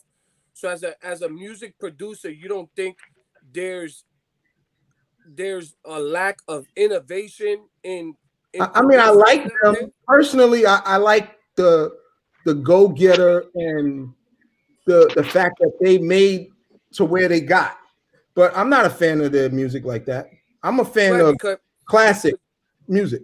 Because I've said this a lot of times on the show. Like I'm from the I'm 39. You know what I'm saying? I'm from the 80s, Yeah. but I'm also from the era of when you had Dr. Dre, you had Scott. Exactly. You had everybody. You had Timbaland. You had Swizz B. You had everybody who was almost sometimes in the same Jay-Z albums. Swizz, Timbaland, Scott, whoever, and you could tell that the production was different. Now it seems like everybody's producing the same way. Everybody's using the same 808s, the same kick, same snare. You know what I'm saying? Like, what do you think is lacking? Before it was when like the time you're talking about is when it was a competition. People like every rapper and producer, they always wanted to be like make some fire to be equivalent or better than the other person. Right now, it's a fad. It's like, oh, if I make a record just like there's like 5 Meek Mills, there's like 5 Drakes, there's like 5. I'm just saying, you know how many? No, it's a fact. Right. It's right. It's right. I'm not mad at that. I respect it. Get money, yo. That you in this business, get as much money as you can. That's just I don't know. Every record that I tried to make, I never tried to duplicate it. It's authentic. And I feel like you mentioned Dr. Dre, like every album he did was amazing. Mm-hmm. Like from Chronic to from NWA to Chronic to Snoop Dogg, Doggy Style to Eminem, Marshall That Mathers, Compton to album Get was Rich or Die fire. Trying, documentary, 2000 Chronic 2001. I mean, every The Compton record, album he just did sonically. I like all his shit. I'm just Nah, his shit but I'm not knocking none of these rappers or these producers. I feel like they all got talent in their own way. I'm not a fan of every last one of them. Rappers wise, see, I couldn't even be in a room with a lot of these dudes because they would probably say, "Yo, what's up with this guy, man? Who is he?" Because I'm not dick riding. I'm not a dick rider. You know what I'm saying? Right. So, excuse my language, sweetheart. I'm sorry. You know what I mean? I'm not in the hype, and it's like if you want to say rappers, I say like YMB Cordae is dope. J. Cole is dope. Kendrick Lamar is dope. Drake is dope. Like, there's a lot of rappers, they all offbeat, and I'm not naming no names. I'm just being real. Listen to the rap. Listen to the raps. I'm just saying, but as long as they making money, if people, they must be drunk and they feeling that, I respect it. Like, They gonna say that's the style. The style is Right. like they got on. I'm not a hater for niggas getting on, but don't be mad when I come on the scene with the ultra. Right. So you don't think there's something I don't specific? even like rap. Yeah. I don't even like rap. Yeah. He been stopped liking rap. It's not fun no more. It was. I can respect it. It was really hot at one point. Yeah. Like Illmatic was special. Ready to Die was special. Life or Death was special. Like, they all made great music. Like Premier's shit is always fire. Like, you know what I mean? They go to these new guys. I'm not saying don't go to new guys because everybody starts from somewhere. Just make sure it's fire. Put together a good piece of work, not one record. Not one record. Quality. There's no bodies of work, full bodies of work that's of quality anymore. To me, y'all said this. I didn't say nothing. I'm a listener. I don't have no comments. I'm not talking about nobody. I don't care. Right. We keep everything general. No. Because it's very political out here. Believe it or not, they hate on people that tell the truth. That's true. In America, period. People can't handle the truth though. They don't like. A lot of dudes, they not real men, so they behind desk accepting people that they can control. Real men respect men that give you an opportunity. If you straight up, we don't want no handouts. A real man's not intimidated by a real man. Right. Am I correct? Right. I just finished saying that earlier. We was having a conversation. I'm like, yo, we got to be men. Men is men. Right. We can have these conversations, and that's how you got to move and operate, especially in this business. In the music business, is so sucker. I know people in the music business for years, and I listen. I'm black, 100%. I'm from the hood, right? But I don't believe in that Black Lives Matter. I believe in all lives matter. Okay. I was never just about. Because that's not fair. Because I got a lot of white friends that are like my best friends. Right. You know what I'm saying? So I believe we going through something and it needs to be changed. But we've been going through this for a long time. But it's not fair to just be stereotyping. You know what I'm saying? Right. That's not right. That's not America. You know what I'm saying? That's not right. And I Nah. feel like in the music, let me get back to what I was saying. Like in the music business, I know people for years. And never a problem. They don't even like to pick up the phone. Black. And I ain't got no record out. And they should be, and they know me. But there's other people, I'm not gonna say they color. They pick up on the first ring and they text right back. What you need? Whatever you bring is golden. Right. No, I definitely get it. So Black Lives really matter? I get where you come from. I'm just being real. I'm a real dude. You know what I'm saying? So I'm just being real. I gotta ask you this question, man. So couple months ago we had Pete Rock on the show. Shout out to Pete Rock. Love Pete. I gotta ask you this because I asked him. You know what I'm saying? Like, with this era of verses and producers versus producers, artists versus artists. Ty Fife versus who? Nobody. I don't even want to be in that shit. They don't respect me out here, yo. They don't respect me. They don't respect me, so I don't even want to be in it. I'd rather somebody else see somebody else. But hold on, but the hits speak for themselves, Ty. They don't respect my hits. They don't respect the hits. They don't respect the hits. Come on, they have to. Yo, this shit is WWF, bro. Oh man, some bullshit, bro. I've never heard that one. I know you're not lying, though. I know he's not lying, though. I like that one. Yo, I have no reason to lie. I love Swiss and Timberland. Like, salute everything they doing, but all this other shit is some bullshit, yo. I get it. And no, I'm not asking to be on there. I'm definitely not asking. I don't even give a fuck about that shit, yo. I know my shit is so thorough. Let me tell you how real it is. Jay-Z never put me on none of his albums. I did 4 records with Jay-Z. 4 records with Jay-Z, right? So he said one time in a magazine, he said one of his favorite records was a record I produced. Never made his album. Submitted for his album for years. Wouldn't you end up, years later, my record ended up on Jay-Z's Greatest Hits? How did that happen? With no credits? No, you got credit. Oh, okay. It's on Jay-Z's Greatest Hits. You just okay. Yeah, okay. Yeah, that's an album. There's a Jay-Z Greatest Hits, like a official Jay-Z Greatest Hits. Jay-Z got Greatest. Yeah. He got 2 of them, don't he? Probably a record y'all never even heard, but listen to it, and he talked about it. You know what I'm saying? Right. What record are we looking for? He said you got to look for it. Greatest Hits, man. No, you said that was me. On no record. I really don't want to tell you. Produce the credits. It's on the record. Jay-Z's my favorite artist. So listen. It's been quiet, so I want you to kind of, figure it out. You know what I'm saying? Nobody really, absorbs it, so it is what it is. Right. Nah, man, but like I understand where you come. Would you say that was because he didn't have the show? It's all momentum, bro. This shit is momentum. Like, let's just say I had a cousin that knew Drake, right? Right? Yeah. And we got in the studio and he loved my music, right? And he sent a post on Instagram saying, yo, I just made some of the dopest music I ever made in my life. I just did 6 records for my new album with this producer. How hot you think this phone is going to be in 5 minutes? Right. You understand what I'm saying? Right. It might be a little intimidating because I was such an infiltrator. I wasn't even signed to niggas and I was on niggas' albums. Yeah, right. But in this game nowadays, you gotta create your own. If you have Thanksgiving, you gotta have your own shit. You gotta have your own dinner table. Everybody is your family at your dinner table. That's how it goes.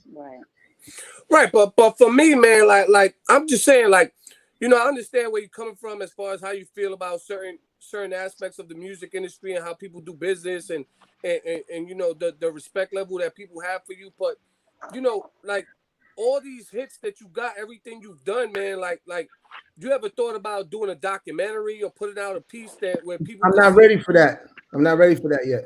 Okay. Because people only move on momentum. If I got a record out or 2 records out that hit the top 10, that's when it's better to strike when you hot. Right. That's what I'm trying to say, basically. Right. Makes sense. Right. Because they don't really they only respect what's right now. Right. Do you hate that? I mean, because again, I understand the business. I'm not like. So you've grown with it then. You've grown with it. You gotta understand it. You just gotta understand what you're doing. Like, it's strategic. Right. It is. It's strategic. And you know what I'm saying? It's like, but it's really a momentum thing, and people don't really get that. They think, oh, you did all these, nobody cares. It's about right now. Right. Yeah. And that's now, because back then it wasn't right now. Back then it was about your resume. It was about the resume. It was where it's at. And that's why I asked, and that's another reason why, I asked you to be on, because I feel like a lot of times now it is just that what's hot shit. And we do have a lot of great talent like yourself that is just looked over. And that's just like, to me, it's insane that I don't hear Top 5 on these new artist beats when your catalog is the way it is. And that's cool. Again, it's cool. And I really appreciate you having me on here. And you know what I mean? But I just know about how it is. Like, it is what it is. It is what it is, man. It's like, it's a momentum streak, man. Like, you got people out there that just riding, the hype. You know what I mean? Like I said, I just explained it to you. I said, if I know somebody that I was related to, that's like, Drake's best friend or something like that, and I did half the album, how many projects would I be on? Mm-hmm. Only because he co-signed it? Yeah. Right. You know what I'm saying? And not because you hot and you got credentials and all that. Right. I mean, I've been producing since like 92. Right. That's a long time ago. You know what I'm saying? Like, how many times do you have to prove yourself? Right. I'm just saying, I'm not like, I'm not bitter at all. That's what it is. So what about I know at one point, I know that was back then, but what's your new feelings on like managing and having your own artists? I know at one point you was kind of doing that. You still into that? Yeah, I have a new artist that I signed to my production company with my partners. So we've been working on her. I've been dealing with a lot of amazing songwriters. My guys in LA, the Crush Boys, my other team that's in Long Island. Mm-hmm. I mean, we just been working on songs for my new artist, Leanne. That's all we do. So are you like, is that just one that's like what you're gonna do, or that's one artist I'm putting 100% all the way in? And I worked with I just did an EP with Inspector Deck, mm-hmm. A bunch of new up and coming artists, different clients, but like I'm really putting all my energy on my own artists, you know what I'm saying? And it's a different genre. It's pop, R&B, hip hop too. It's all genres, like, you know what I mean? Need that R&B. Right. Send that. Yeah, send that, like it's all genres. It's like it's like Beyonce type shit. Like, so are you doing artist development with this artist, or does this artist already have a buzz, and does she already have stuff going? She has stuff in Germany. She's from Germany. Okay. But like I'm starting from scratch. We're doing everything English. That's very rare. That's very rare in today's time. Like the records is going to be amazing. I'm not even pressed to even tell people about it. I just want to get it done and just put it out. And start. So what makes you rather, or what makes you want to do that instead of possibly in today's time? It seems to be like just finding another artist that's hot, that's just, or not even like hot, like that has that kind of already buzz where you don't have to do too much work. Because I'm from the older era where I love you're a star. I'm gonna make you a star. Right. Mm-hmm. Like you have everything that I need. Marketing, she's beautiful. Her voice, remarkable. So I'm the person. Song, it's all about the writing at this point. The pen is amazing. We out of here. I know exactly how to work it. I know we're going straight to the playlist, publicist, etc. Right. So I'm not worried about anything. You know what I mean? Like, shouts to my partners, Larry and Jarvis. They got me. You know what I'm saying? Like we get busy. Right. Are you looking to sign more artists, or are you just going to work on her first now, and then I'm concentrating on getting her shit right? You know what I mean? Right. Like I got clients in the works, like that's just to pay the bills. You know what I mean? Are you fully producing her, or have you working with other producers? I'm open to a hit record. I'm a businessman, so if y'all know somebody that I need more songwriters. I'm always looking for songwriters. Right. That's what's up. That's what's up. To sign or just to work with? Well, I just want hits. I want hits written to the the music I'm making. Right. That's what's up. Yep. Taboo Productions. That's a fact. Right. it's crazy because I wouldn't mind. I gotta say this, and it's because I'm probably his DJ, but I would like to hear, you know, a Ty Fife Graph collaboration. You know That's my man. He from Queens. I know him for years, yo. He came to my studio one time when and we talked about it. You know, we reach out, like we friends, we cool. That's my people. That dude been nice. Yeah, Right. When he was with Chaz, rest in peace, Chaz. Like I knew him for years. Like everybody in Queens know me. You know, I don't act Hollywood. I've been the same. You know what I'm saying? I've been the same. Right. Nah, definitely, man. I'm gonna tell him to reach out to you, man. You know what I'm saying? He about to drop a new album in like 2 days. I've been his DJ for the last 7-8 years. Salute that. You know what I'm saying? He's definitely a good guy. You know? Yeah, he's great dude. Yeah. So going forward, like, all right, you got your artist that you're working on. You have your production company. Is there anything in the works as far as films go? Yeah, I mean, we're gonna do something special with her. So I don't want to let the cat out the hat yet. You know what I mean? Like everything is gonna be visual. Just know that. Like like I feel heavy like on the visuals. It's gonna be one of the best that's coming out. Period. So right. You know. Is her music gonna be? It's dope that you putting your all into your artists. You know? Yeah, I don't like to have like I feel like when you have like 4 or 5 artists, it's dope. But I feel like I want to put all my energy in making her a star. Dope. You know what I mean? Like I don't want to be all over the place.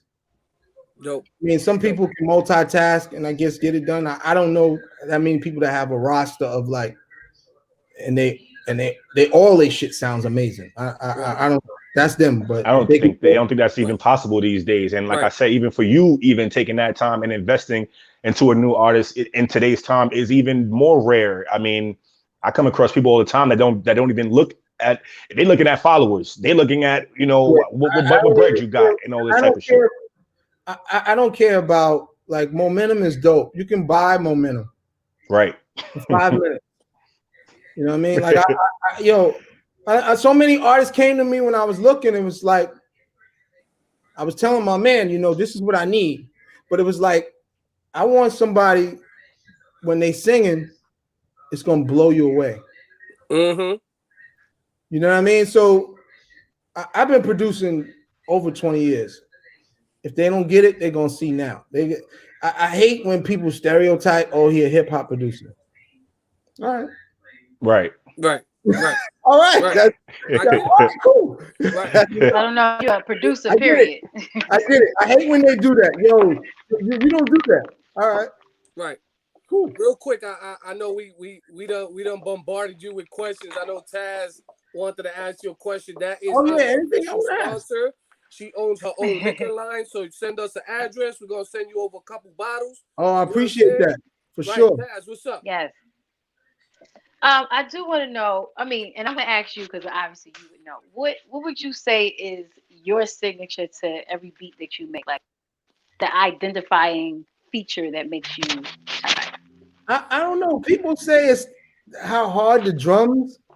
I just try to make something that's just like different and amazing, like the quality. I'm all about quality than quantity. Like, you know what I mean? Like, right.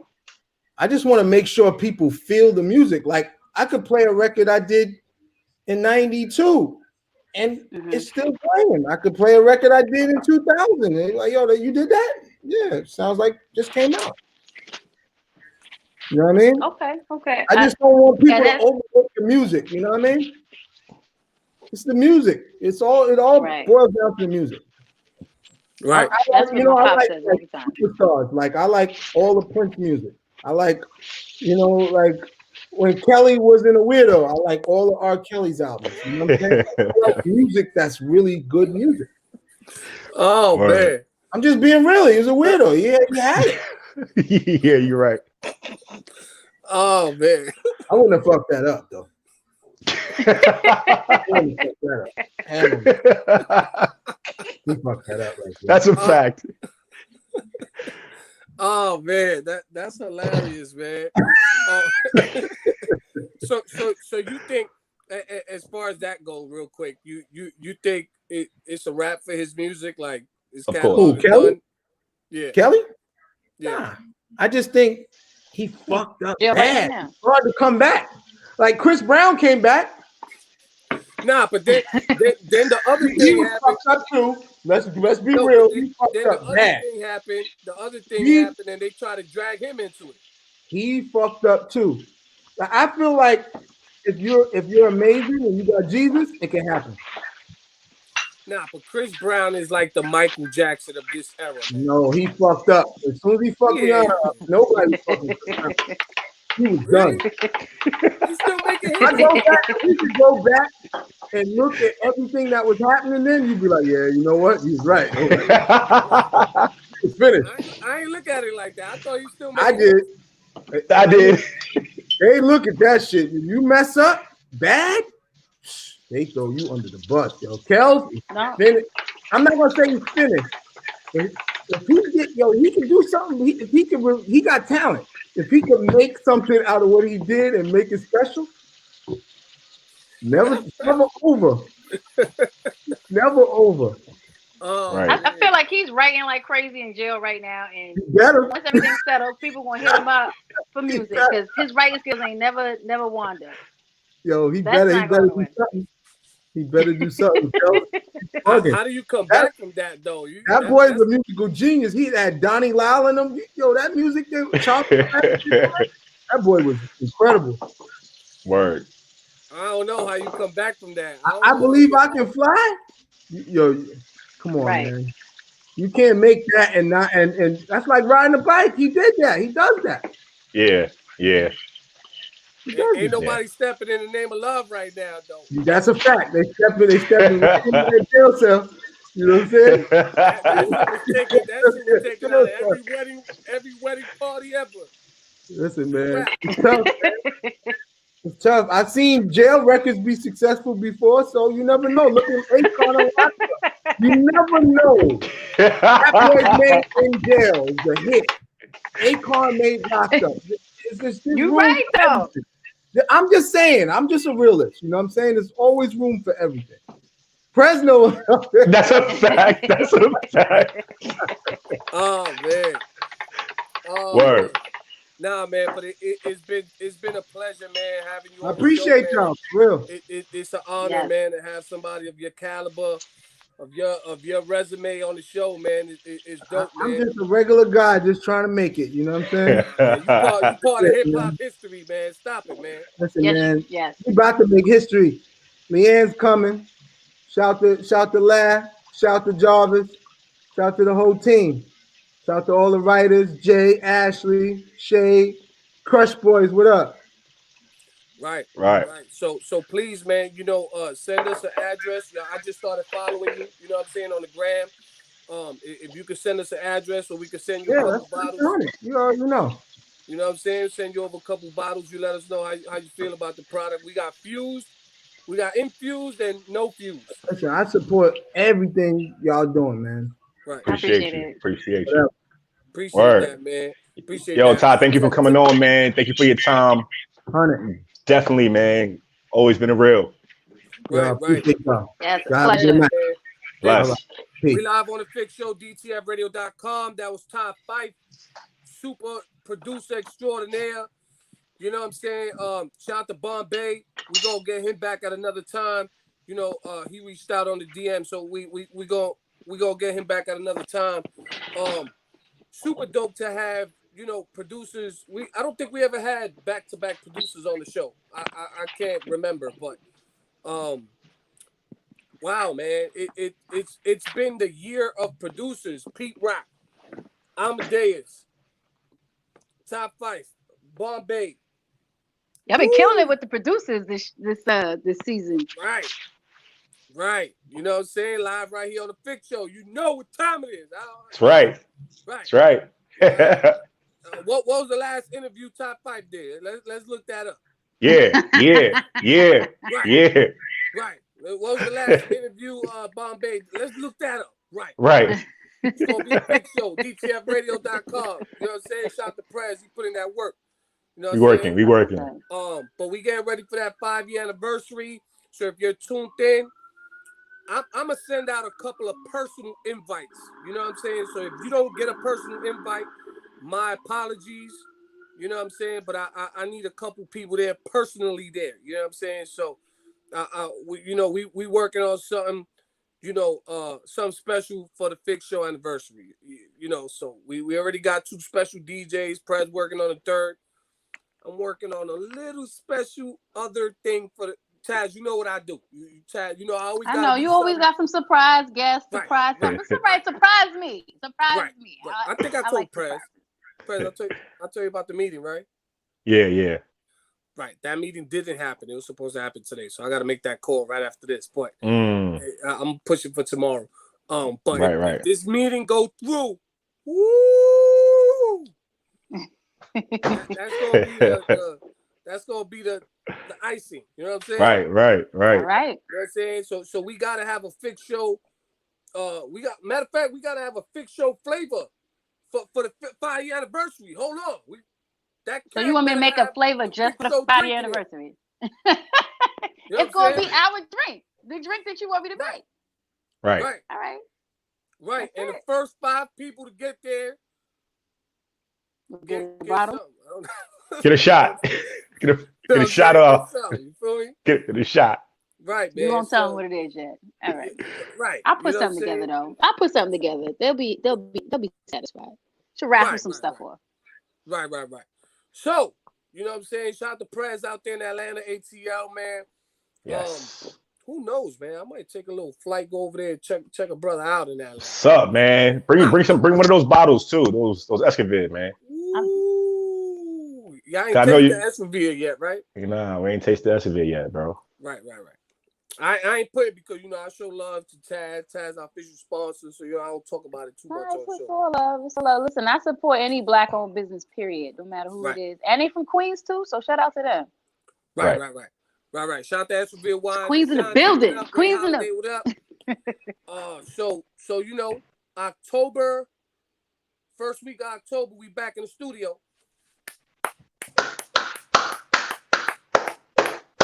So you know what that means, right? You gotta have a birthday send-off before I go to the. When we go back to the studio, bring the keg.